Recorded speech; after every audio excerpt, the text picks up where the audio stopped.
change the world. This is what Nelson Mandela said, sir. In an age where there is a lot of discrimination and inequalities in wealth and opportunities to all the people, education is the biggest leveler. And David Ottaway had said that it's the most powerful tool for giving an even chance in the world. It gives an opportunity to the poorest of the poor to opt for the great dreams. We have examples like Abdul Kalam, Ambedkar, Narendra Modi, who rose from the lowest dregs of society to become great leaders of India. Abdul Kalam was a paper boy. From a paper boy, he became the president of India. Narendra Modi Garu was a chaiwala. And from there, he rose to become the most powerful prime minister in India today. And Ambedkar, as many of you all know, belonged to the Chamar caste, an untouchable, and he rose to become the maker of the constitution today. And he is considered one of the most thought leaders even today in India. To enable this dream of bringing the lowest person in the society to the topmost echelon of this, our Chief Minister has concentrated on education.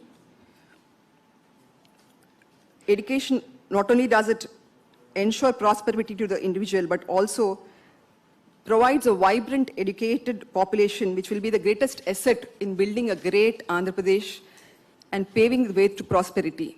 Education is the only key to their economic advancement, but also to tackle superstition, ignorance, prejudice, and the fear of the unknown that sometimes holds our state back. Our literacy rate, as per 2011 census, is only 67.35%. But the gap between the girls and the boys is not much. It is 13.9%, as against the other lower educated states. This is because Andhra Pradesh has consciously always concentrated on women, and this is exemplified in our Honorable Chief Minister's cabinet, in his policies, and in all his Navaratnalu program, which gives a lot of emphasis to women. Let us not forget that Ambedkar said that the progress of a state can only be decided by the way the women are in the society, women are treated in the society. And I think this is an indicator that in Andhra, sir? Sir, sorry, sir. Sir. So that's the last thing I'll want, sir. No, thank you. Sir. So I'll just go back to this thing, sir. On an average, sir, last few years, around 2,000 crores was released per year. For the first time last year, we have released, sir, you have released 4,207 crores for 18 lakh students, sir. This was against last year's 2018-19-16, 87 crores. That is 149% higher than what it was in 2018-19. This year, sir, you will be releasing 10,88,439 lakh 49 students, 671 crores, which is the first part of the RTF this year. This is around 2,685 crores, sir, and that covers around 3,787 colleges, sir. So to your credit, sir, you have changed the whole way the reimbursement of tuition fee works out. You have moved the accounts used to go into the principal's, the institution's account. You changed it to the mother's account. There's an increase in the scholarship amount. You made it. You ensured that the fees for everybody was covered. You release the reimbursement in the same year for which it is due. Generally, the academic year used to finish and then we used to release, but it was not like that with you. And you also issued a GO through GOMS number 64-611-20. You assured the parents need not pay till the government reimburses the whole amount. So the not collect any fees. Then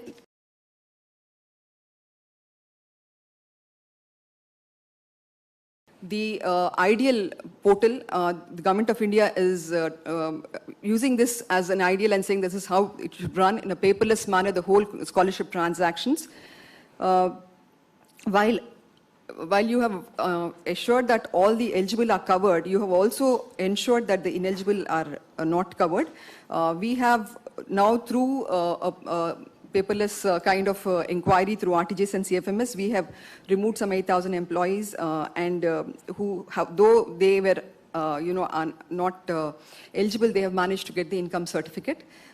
This is a really good program, sir. Education is and always will be the most important parameter for an indicator of the economy, sir, and in the future also. So I thank you for giving this opportunity, and I request a small video to be played, sir. Thank you.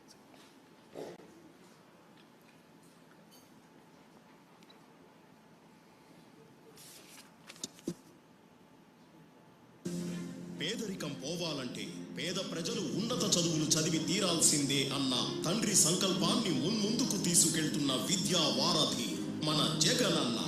పేదోడి చదువు అనే పుస్తకంలో తండ్రి ముందు మాట రాసి వెళ్ళిపోతే ఆ పుస్తకం మొత్తం నింపే బాధ్యత తన భుజస్కంధాల మీద వేసుకున్నారు మన జగనన్న. ఎన్ని లక్షల రూపాయలు ఖర్చైనా పర్వాలేదు, నువ్వు చదువు, నేను తోడుగా ఉంటాను. ఎన్ని లక్షలు ఖర్చైనా పర్వాలేదు, ఇంజనీర్లుగా నేను చేస్తాను, డాక్టర్లుగా మేము చేస్తాము, పెద్ద పెద్ద కలెక్టర్ల వంటి చదువులుగా మేము చేస్తాము.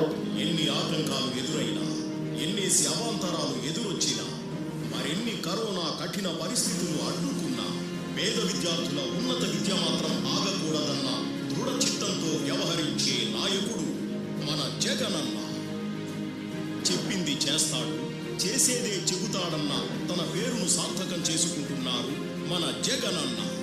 సంక్షేమ క్యాలెండర్ ముందుగానే ప్రకటించి చెప్పిన తేదీకి చెప్పినట్టు, చెప్పిన సమయానికి చేసేటట్టు, ఎక్కడా అవినీతికి ఆస్కారం లేకుండా అత్యంత పారదర్శకంగా నేరుగా తల్లుల ఖాతాల్లోకి డబ్బు జమ చేస్తున్న ఏకైక ముఖ్యమంత్రి మన జగనన్న.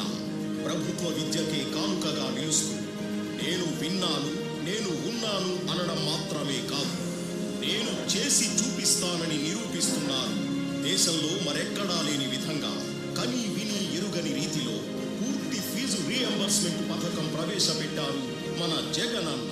మేము ఒక రోజు గడుపుకోవడానికి కూడా చాలా ఇబ్బంది అవుతుంది. అటువంటి టైంలో నా ఫార్మసీ కోసం నేను మధ్యలో ఆపేయడానికి మా నాన్నగారు అయితే ఎంతో ఇబ్బంది పెట్టి ఇంక చదువును ఆపించేద్దామని, ఫర్దర్ స్టడీస్ చేయకూడదని నిరాకరించారు. ఇటువంటి టైంలో మాకు చాలా హెల్ప్ చేసిన శ్రీ వైఎస్ జగన్మోహన్ రెడ్డి గారికి మరింత కృతజ్ఞతలు తెలుపుకుంటున్నాను. ఈరోజు నేను కూడా ఒక మధ్యతరగతి కుటుంబానికి చెందిన దాన్ని. ఫస్ట్ ఇయర్లో నన్ను చదివించడానికి ఎంతో ఇబ్బంది పడ్డారు. కానీ ఆయన మొదలుపెట్టిన ఆ రోజు నుంచి ఈ రోజు వరకు కూడా మా ఇంట్లో ఏ బెంగ వెదుడు లేకుండా నన్ను చక్కగా కాలేజీకి పంపిస్తున్నారు. రాష్ట్ర చరిత్రలో తొలిసారి అన్ని త్రైమాసికాల ఫీజు ఒకే ఆర్థిక సంవత్సరంలో 4 విడతలుగా 2020-2021 విద్యా సంవత్సరానికి జగనన్న విద్యా దీవెన ద్వారా 10,88,000 మంది విద్యార్థులకు గాను మొదటి విడతలో భాగంగా 671.45 కోట్ల రూపాయలను నేరుగా వారి వారి తల్లుల ఖాతాల్లోకి జమ చేస్తున్నారు మన జగనన్న. డబ్బు జమ చేసిన వారం రోజులలోగా ఆయా విద్యార్థుల ఫీజులను వారి వారి కాలేజీలకు చెల్లించేలా ఆదేశాలు జారీ చేస్తున్నారు. సకాలంలో ఫీజు చెల్లింపుల వల్ల కాలేజీల్లో జవాబుదారీతనం పెంచేలా, తల్లిదండ్రుల పాత్రకు మరింత విలువ వచ్చేలా, విద్యార్థులకు ఎలాంటి అసౌకర్యం ఎదురైనా 1902 అనే టోల్ ఫ్రీ నెంబర్కి ఫోన్ చేసిన వెంటనే ప్రభుత్వమే దగ్గరుండి సమస్యను పరిష్కరించేలా చూస్తున్నారు మన జగనన్న. ఇలా ఏ ఒక్క వసతి సదుపాయం వదిలిపెట్టకుండా జగనన్న వసతి దీవెన ద్వారా ప్రతి పేద విద్యార్థికి ఓ సమున్నత విద్యావరంలా మారి ప్రభుత్వ విద్యలోనే సంచలనాత్మక నిర్ణయాలను తీసుకుంటూ ముందుకు దూసుకెళ్తున్నారు మన జగనన్న. నేటి విద్యార్థే రేపటి పౌరుడు. ఆ రేపటి పౌరుడి విద్యకు విలువనిచ్చేవాడే అసలు సిసలైన నాయకుడు. అలాంటి అసలైన నాయకుడే మన ముఖ్యమంత్రి Jagananna.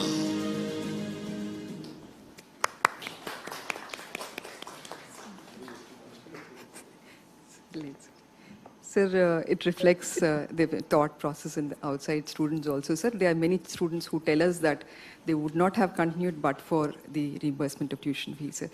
Now I request sir to give his address, sir. Thank you, sir. So good morning, sir. Secretary Tribal Welfare, sir, from Srikakulam.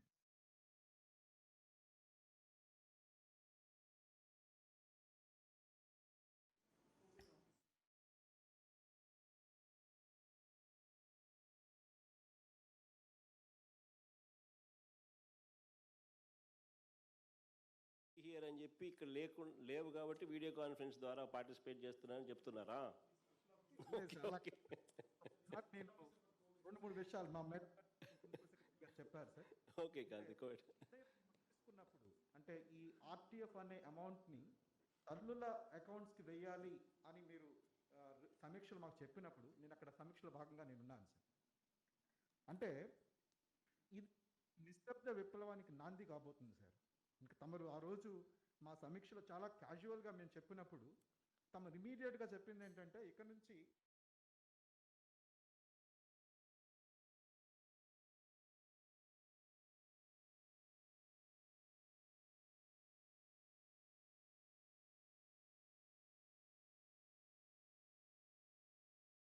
RTF to mothers accounts, mid day meal scheme menu ఫైనలైజేషన్లో కానీ toilet maintenance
నమస్కారాలు తెలియజేస్తూ sir, ఈరోజు జగనన్న విద్యా దీవెన, జగనన్న వసతి దీవెన, అదేవిధంగా అమ్మఒడి ఈ కార్యక్రమాలు తమరికి చదువు పట్ల ఉన్నటువంటి ఒక డెడికేషన్ని చూపిస్తున్నాయి. దాంట్లో భాగంగా అత్యధికంగా మనకి ఈ నంబర్ ఆఫ్ బెనిఫిషరీస్ కవర్ అవుతున్నటువంటి ఒక డిపార్ట్మెంటు వెనకబడినటువంటి తరగతుల డిపార్ట్మెంటు ఈ బీసీ వెల్ఫేర్ డిపార్ట్మెంట్ ద్వారా సార్ తమరు 7,61,755 మందికి విద్యార్థులకి ఈరోజు సహాయం చేకూరుస్తున్నాము. ఈ జగనన్న విద్యా దీవెన ద్వారా 486.92 కోట్లు ఈరోజు దీని BC corporation BC welfare department ద్వారా జరుగుతున్నాయి సార్. దీంట్లో బీసీ, ఈబీసీ, కాపు అన్నీ కూడా కలిసి ఉన్నాయి సార్. తమరి ఆదేశాల మేరకు బీసీలో కూడా ఉన్నటువంటి 56 ముఖ్య కులాలు ABDE దాంట్లో ఉన్నటువంటి డివిజన్ ప్రకారంగా ప్రతి ఒక కులానికి సమాన్యాయం చేకూరుస్తూ వాళ్ళందరికీ కూడా ఆయా కార్పొరేషన్స్ ద్వారా ఈ నిధుల్ని విడుదల చేయడం అనేది జరుగుతుంది సార్. ఈ అవకాశం ఇచ్చిన అందరికీ మీకు పర్టికులర్గా ధన్యవాదాలు తెలియజేస్తున్నాను. Sir, I request to give your thing, sir. BCs, I think, పెద్దపీట పెట్టింది మీ ఫాదరు మీరు కలిపి sir. I was BC welfare commissioner sir. First time saturate చేశారు. మీరేమో ఈబీసీస్ అందరూ కలిపి అందరినీ సమానంగా చూసుకుంటున్నారు సార్. Thank you sir.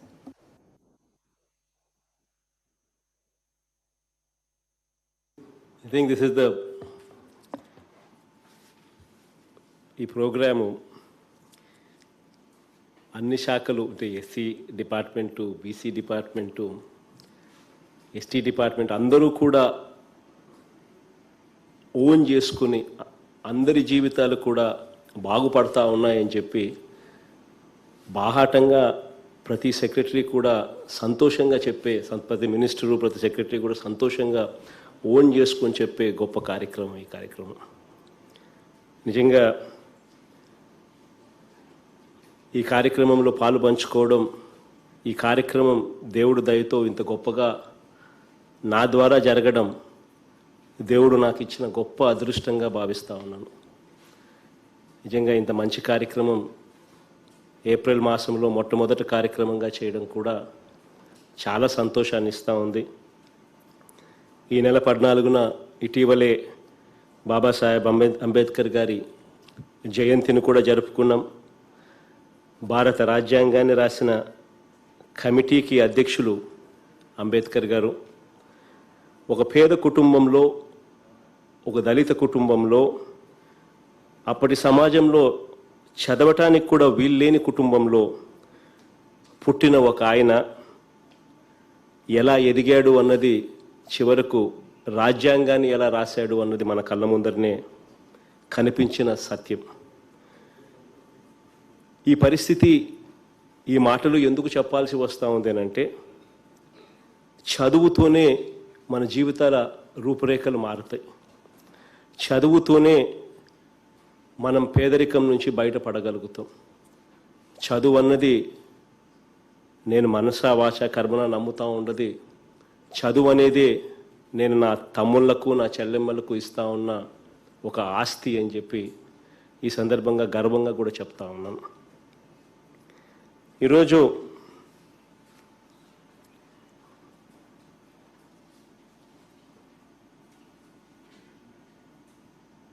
పదహైదు సంవత్సరాలకు 10వ తరగతి పూర్తి చేసుకుంటారు.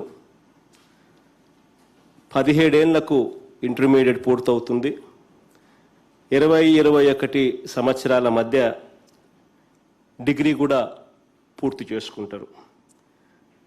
ఒక చెల్లెమ్మ కానీ, ఒక తమ్ముడు కానీ తమకు 60 నుంచి 70 ఏళ్ళు వయసు వచ్చే వరకు వాళ్ళ జీవితాలు ఎలా ఉంటాయని ఒక్కసారి ఊహించుకోగలిగితే, ఒక చదువు అన్నది చదువుకొని ఒక ఇంజనీర్ గానో, ఒక డాక్టర్ గానో పెద్ద పెద్ద చదువులు చదవగలిగి ఆ చదివిన పరిస్థితిలో ఉన్న వాళ్ళు ఎలా ఉంటారు, వాళ్ళ జీవితాలు ఎలా బాగుపడతాయి అని చెప్పి ఒక్కసారి బేరీజు వేసుకోగలిగితే, డిగ్రీలు ఏ అప్పుల పాలు కాకుండా పెద్ద చదువులు చదవగలిగి ఆ చదువుల వల్ల మంచి ఉద్యోగాలు వచ్చి వాళ్ళ జీవితాలు ఏ రకంగా మారుతాయన్నది ఒకసారి విజువలైజ్ చేసుకోగలిగితే చాలా గొప్ప కార్యక్రమంగా అనిపిస్తుంది అన్నది నేను ఖచ్చితంగా చెప్పగలుగుతా. ఈరోజు ఇంత గొప్ప కార్యక్రమాన్ని ఈరోజు స్టార్ట్ చేస్తూ, ఈరోజు అక్షరాల 9,79,445 మంది తల్లులకు, దాదాపుగా 10,88,000 మంది పిల్లలకు మేలు జరిగిచ్చే ఈ గొప్ప కార్యక్రమానికి ఈరోజు శ్రీకారం మనం చుడతా ఉన్నాం.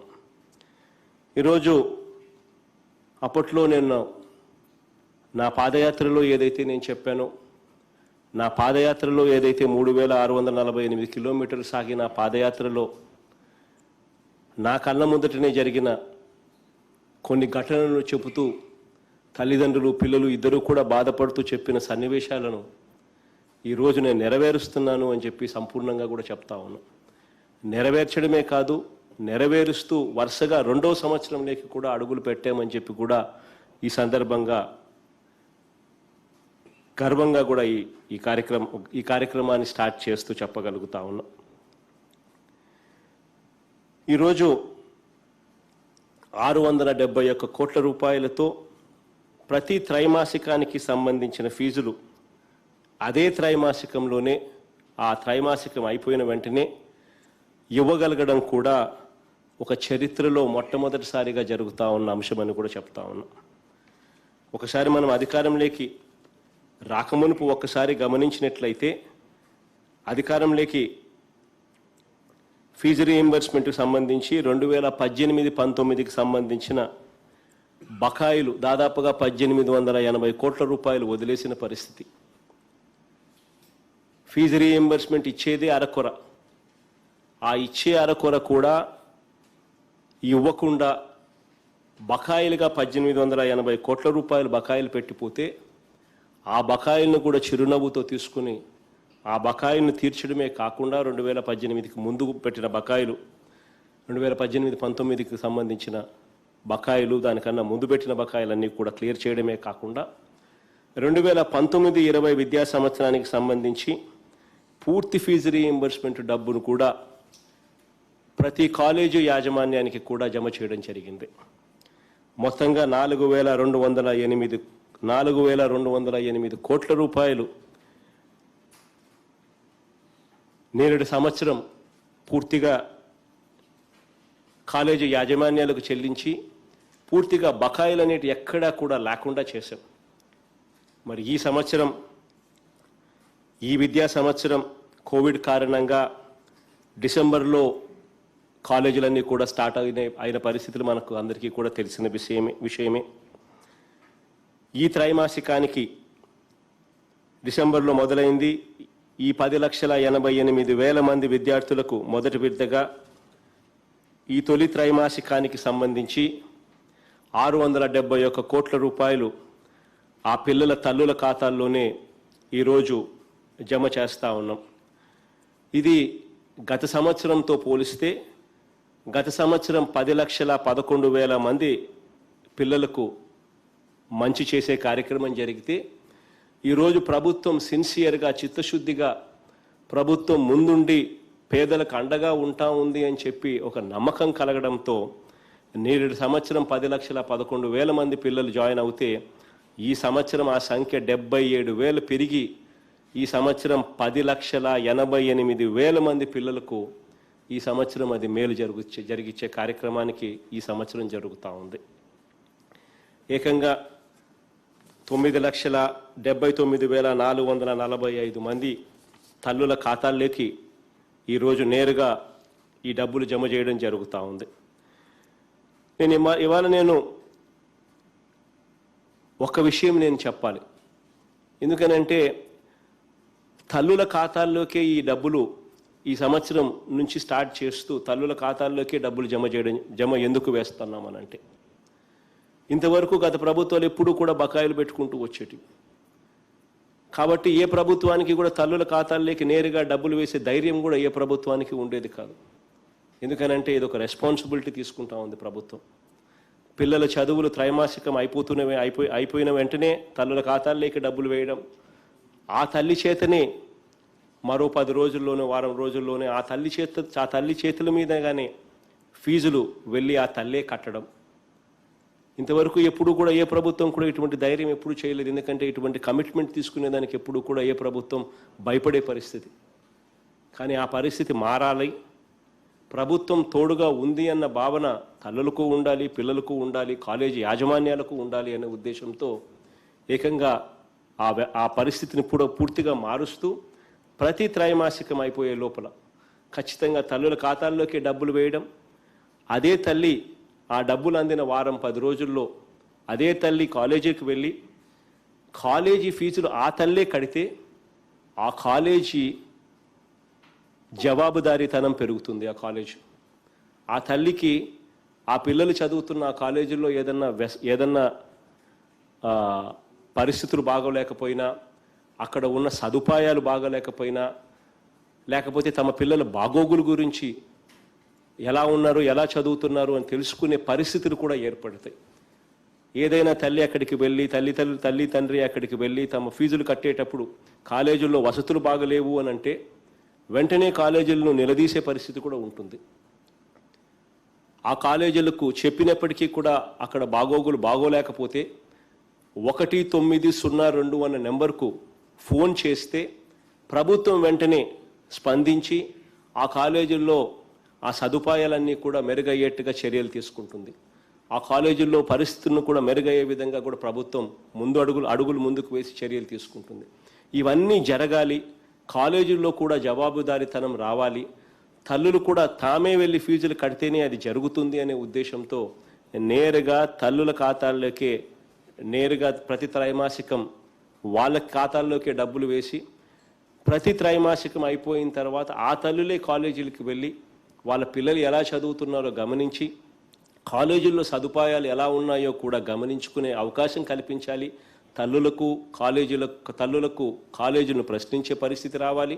కాలేజీలు కూడా జవాబుదారీతనం కూడా ఉండాలి అనే ఉద్దేశంతో ఈ కార్యక్రమానికి ఈరోజు గతంలో ఎప్పుడూ జరగని విధంగా ఈ కార్యక్రమానికి ఈ సంవత్సరం నుంచి ఈ రోజు నుంచి శ్రీకారం చుడతా ఉన్నామని చెప్పి కూడా సగర్వంగా ఈ సందర్భంగా తెలియజేస్తా ఉన్నాను. 6 ఏళ్ల లోపు పిల్లలకు పౌష్టికాహారం అందించడం దగ్గర నుంచి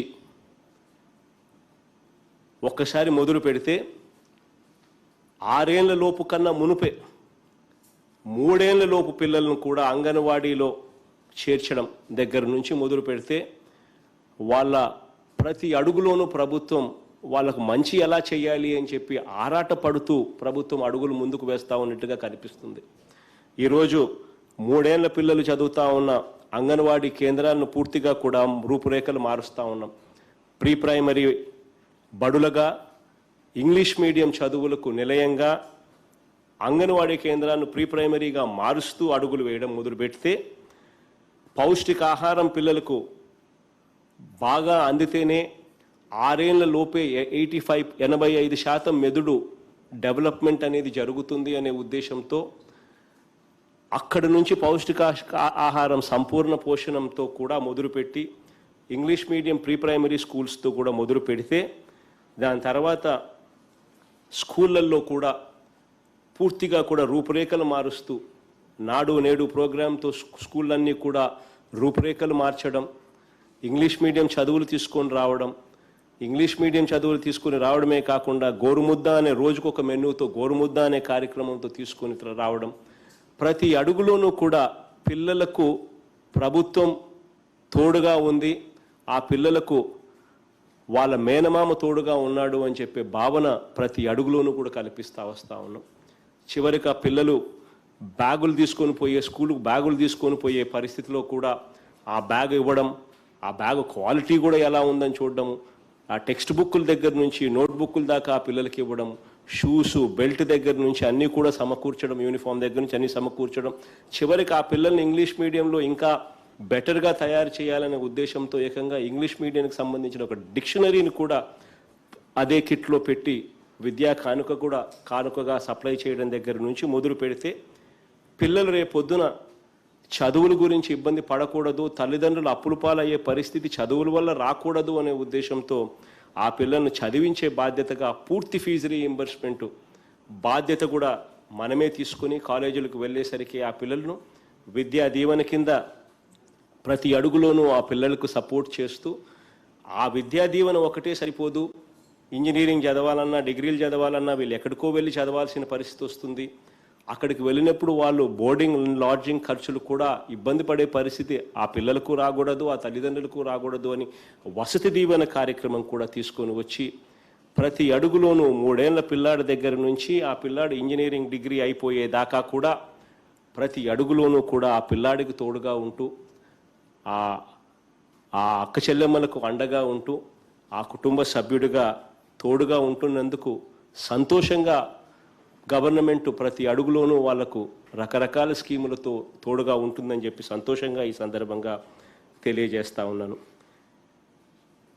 ఇవాళ చేసే ఈ కార్యక్రమం పిల్లలకు తల్లులకు అందరికీ కూడా మంచి జరగాలని చెప్పి మనసారా కూడా కోరుకుంటూ దేవుడు దీవెనలు మీ అందరి చల్లని దీవెనలు మనందరి ప్రభుత్వానికి ఎల్లవేళలా ఉండాలని ఈ పథకం ద్వారా మీ అందరికీ కూడా మంచి జరగాలని చెప్పి మనసారా కూడా కోరుకుంటున్నాను.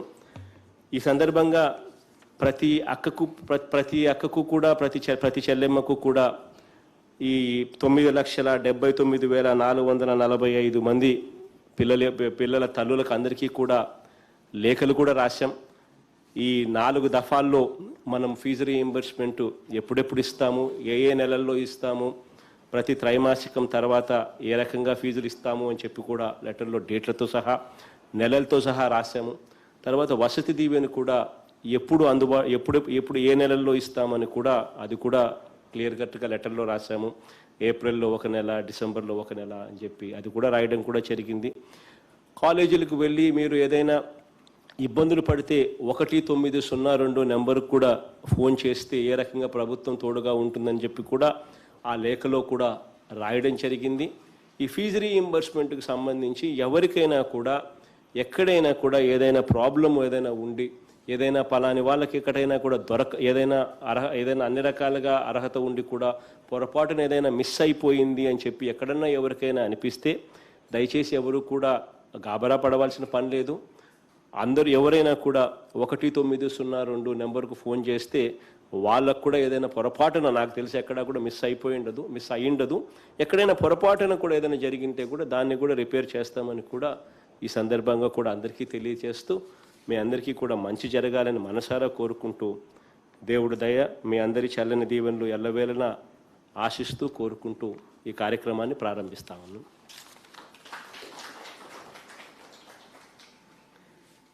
ఎవరన్నా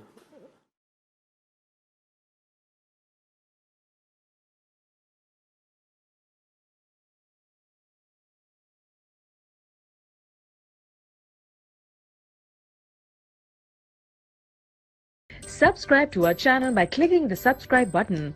Click the bell button and enjoy the latest uploads from our channel.